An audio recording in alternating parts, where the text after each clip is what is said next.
Hello everyone, welcome back to another Dynamite drill sponsored by CueWorld. And today got a very simple drill but a very effective drill. As you can see, I've got the 8 and the 9 ball there. We start with the cue ball exactly where it is now. But the reason for this drill is that I watch so many amateur players, league level, beginners, even just good amateurs as well. And most of them, when I'm watching them play, or they come and tell me, they really struggle like with their nerves and the pressure when they get down to the last couple of balls. So if you're playing 8 ball, it's like the last ball to get to the 8 ball. If they're playing 9 ball, it's usually like the 8 and the 9 ball. And they're the big balls what they do miss. They'll do everything good. They clear all the table, and then when they get to them big pressure moments, them key winning balls, which we call the money ball, that is when they get really nervous. The anxiety kicks in, the fear of missing it, and they end up missing it. And I've seen it so many times over and over again. So this drill will really help you, just to, cause you're going to be playing shots what you always play in a normal game on the 8 ball and 9 ball. So I'll do a demonstration and explain the reason why it'll really help you going forward, and it's a really good drill just to really inbred it into your brain, and it'll really help you going forward in them big pressure situations. Right then guys, so let's give it a go. So you start the cue ball where it is now, so it's 1 diamond from the side pocket. So like I said before, you just imagine that you're on the 8 ball and you're playing 9 ball, and then you're just reversing all the time, and what it will do is that it's going to really help you in these match situations where you're feeling the nerves, the pressure, the anxiety, the fear of missing, and all these shots. It's all about trying to stay above the ball, make your work as easy as possible, and try not to do too much with a cue ball. So what I mean by I want to try and stay above the ball, like where I am now, I want to make the 8 ball and try and get the white ball somewhere around in the same place where it is now, whether you're on the right hand side or the left hand side over there. So first shot, not a lot of angle, so I'm just going to play with follow.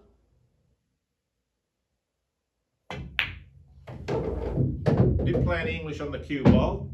Maybe should have played with a touch of left just to guarantee that angle. So I've slightly overhit the ball, but no problem. I've got 2 options. I can follow, go 2 rails, or I can just draw out and try and get back to where I am now.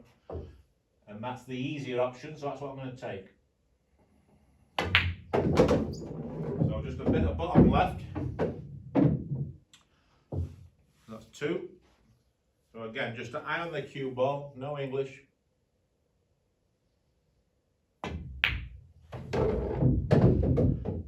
There you go, just staying above that ball there. 3. So nice little angle this time. So I will use the 2 rails. So follow with a touch of left. Maybe like a tip of left there. So that's 4. Same again here. Nice angle on the 8.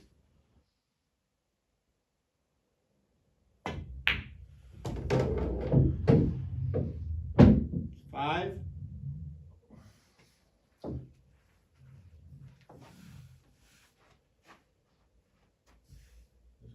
No English this time.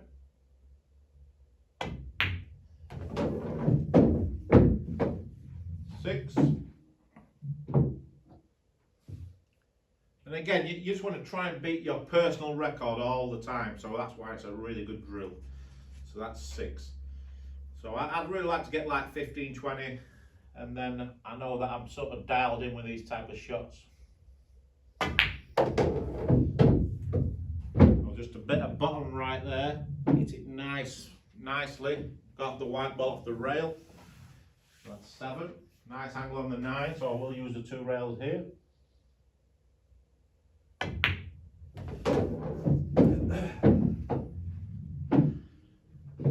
So just there was just a touch of left. Not much angle this time. I can use the 2 rails, but I'm just going to choose to play the 1 rail, just a touch of left, just like that. I believe that's 10.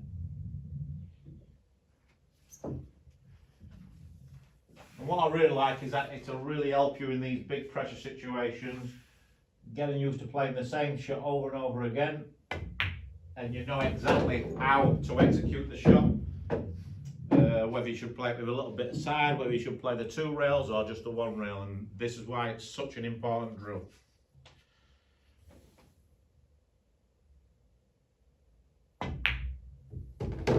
Bit pacey. I believe that's 13. Come a little bit further than what I would have liked. So no English here, just follow on the cue ball, just make sure I'm making the ball.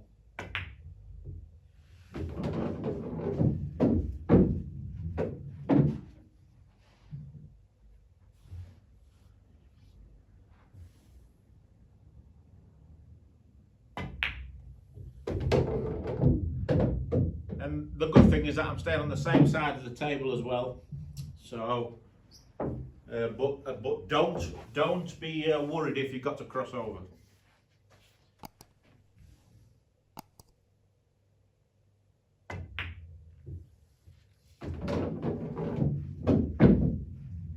Losing the cue ball slightly, but at the end of the day, still making the balls and staying high.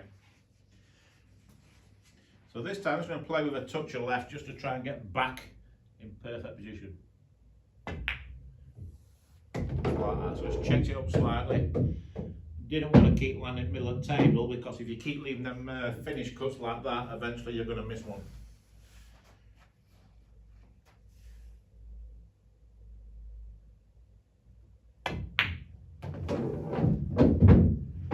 Just keeping the same rhythm, the same tempo.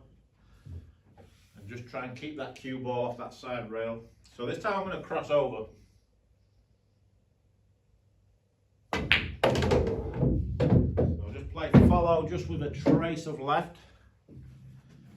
So again, don't be frightened to cross over the table.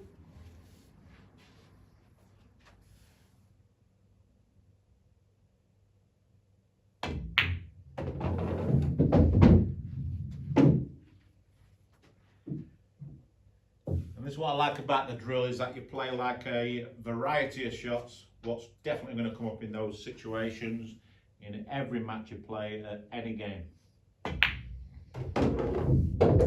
Touch pacey again. It's not too bad. We're going to cross back over again now. Play with a good tip of left there, just use that second rail. Could have played the 1 rail, but now I'm starting to feel confident on a good run here. I'm going to cross over again. Again, just a touch of left, maybe half a tip of left. No idea how many I'm on, I guess it's around 20. So just off straight, so just a bit of bottom right. Just to avoid that side pocket.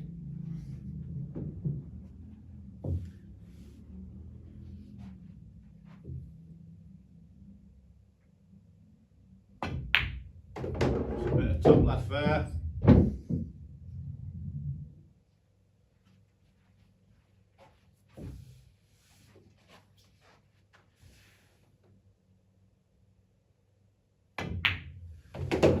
Top right there, so I'm probably doing like 25-30 now, so I'll just play the last 2.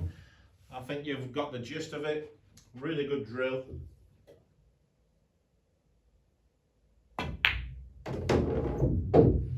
Nice on the 9.